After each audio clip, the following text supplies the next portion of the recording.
जय गुरुदेव। और दोस्तों, मेरे चैनल तंत्र अप्सरा साधना में आपका एक बार फिर से हार्दिक स्वागत है। और देखिए, आज आपके लिए जो मैं प्रयोग लेकर के आया हूँ वो प्रयोग एक बहुत ही चमत्कारी और अद्भुत प्रयोग है।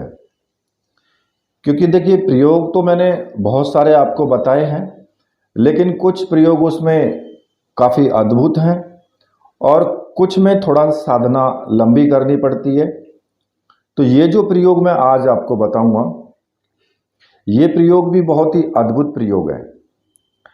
और देखिए, कोई भी व्यक्ति है, चाहे कोई स्त्री हो या पुरुष हो, अगर वो गृहस्थ जीवन में है तो गृहस्थ जीवन में तरह तरह की समस्याएं आती ही रहती हैं।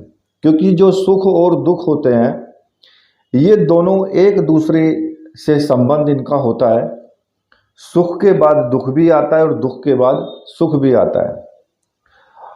क्योंकि ये जो सुख और दुख हैं, ये आपके कर्म के ऊपर निर्भर करते हैं कि आपने कौन से पाप कर्म किए हैं, कौन से आपने धर्म के कर्म किए हैं। अब वो चाहे आपने पिछले जन्म में किए हों या इस जन्म में किए हों, उसी के अनुसार आपके जीवन में उतार चढ़ाव जो आते हैं उसी के अनुसार आते हैं। लेकिन कुछ प्रयोग ऐसे होते हैं कि उनकी सहायता से आप इन उतार चढ़ावों से भी मुक्ति पा सकते हैं।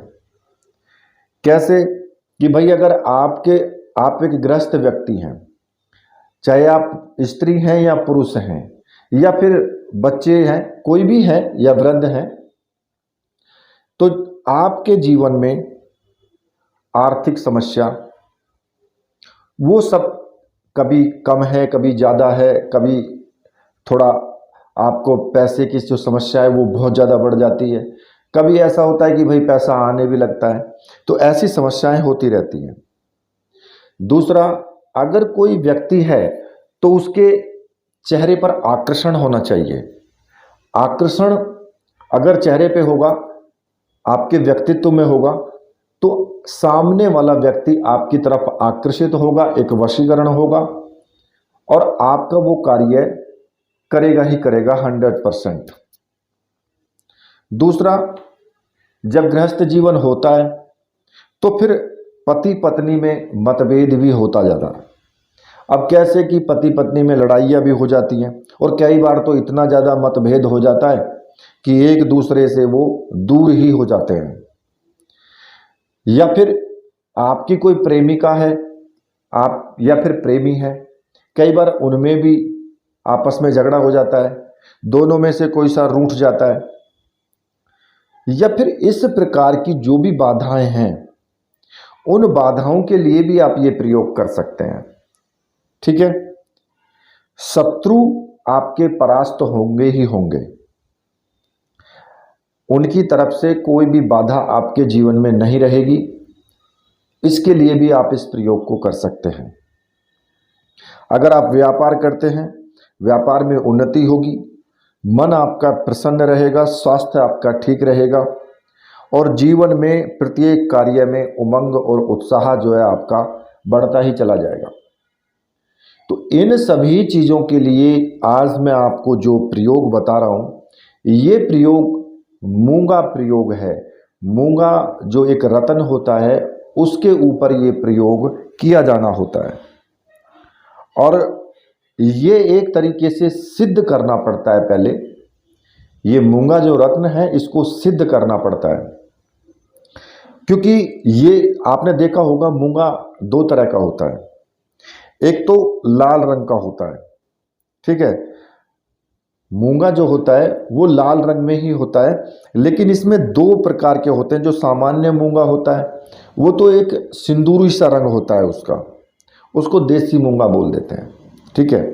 और एक मूंगा जो होता है वो लाल होता है और सुर्ख रंग का होता है, इसको इटालियन मूंगा बोलते हैं। और इस प्रकार का जो मूंगा है आसानी से आपको मिल जाता है, ठीक है। लेकिन वो मूंगा प्राण प्रतिष्ठित होना चाहिए, मंत्र सिद्ध और प्राण प्रतिष्ठित होना चाहिए वो मूंगा।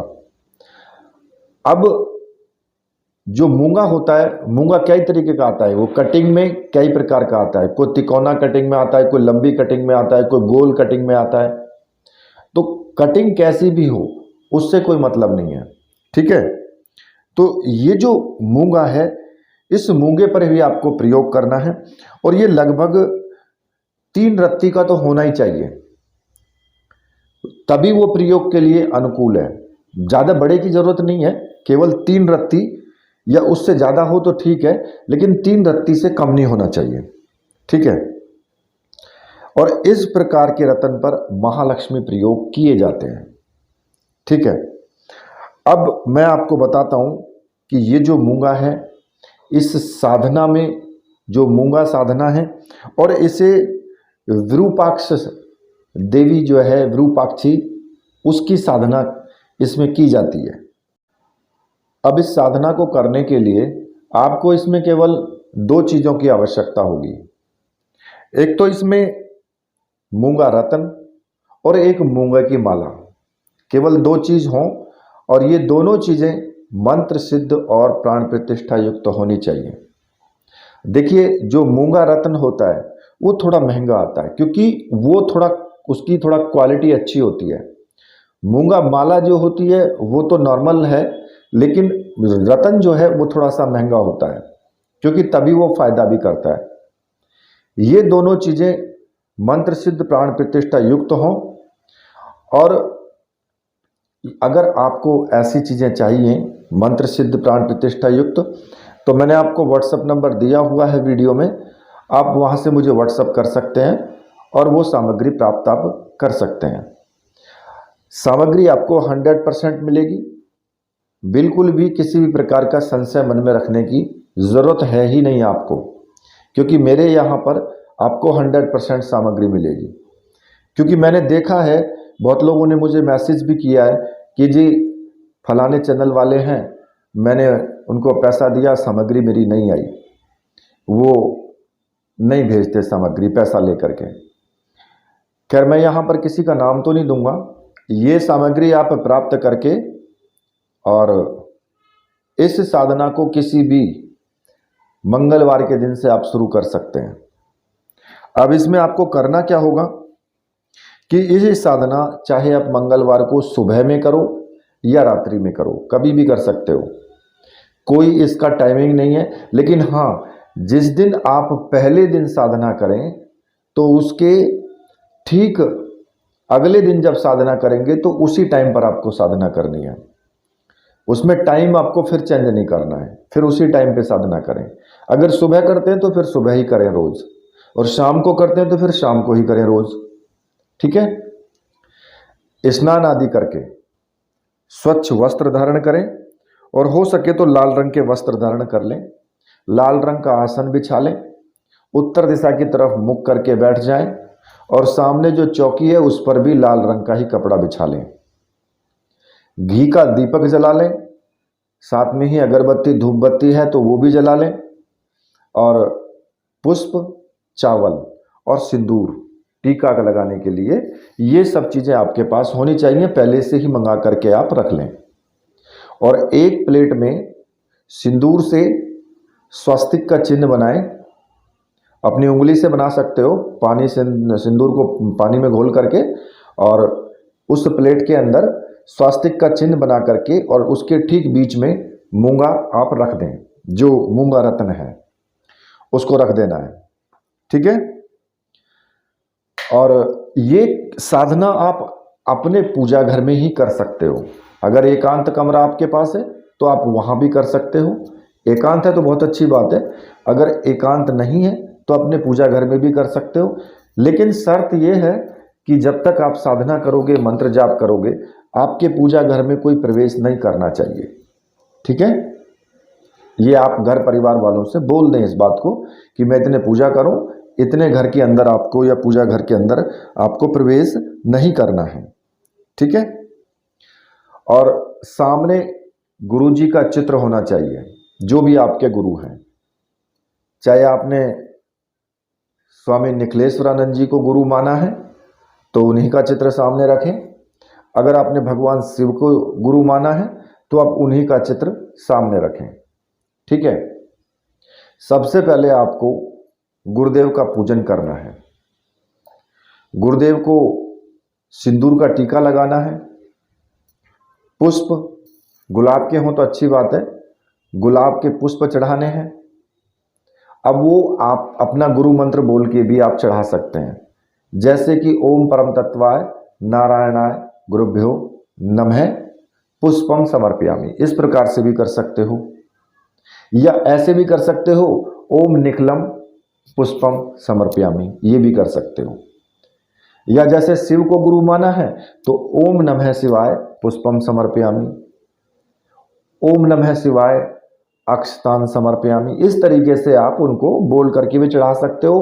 अगर ना भी बोल पाओ तो आप ऐसे ही चढ़ा दो, श्रद्धा होनी चाहिए बस, आपका भाव विश्वास श्रद्धा ये होनी चाहिए, ठीक है। इस प्रकार से उनको धूप दीप दिखाएं, पुष्प चढ़ाएं, चावल चढ़ाएं, टीका लगाएं और हाथ जोड़ करके गुरु जी का मन ही मन ध्यान करें और उनसे प्रार्थना करें कि गुरुदेव मैं ये साधना करने जा रहा हूँ मूंगा रत्न प्रयोग, और मेरी ये साधना सफल हो, आप मुझे आशीर्वाद दीजिए और आज्ञा प्रदान कीजिए। इस प्रकार से बोल करके और फिर अपने गुरु मंत्र का एक माला का जाप आपको जरूर करना है। अब अगर आपने स्वामी निखिलेश्वरानंद जी को गुरु माना है तो फिर आप ओम परम तत्वाय नारायणाय गुरुभ्यो नमः, इस मंत्र का आपको जाप करना है। अगर भगवान शिव को गुरु माना है तो ओम नमः शिवाय, इस मंत्र का भी आप जाप करेंगे।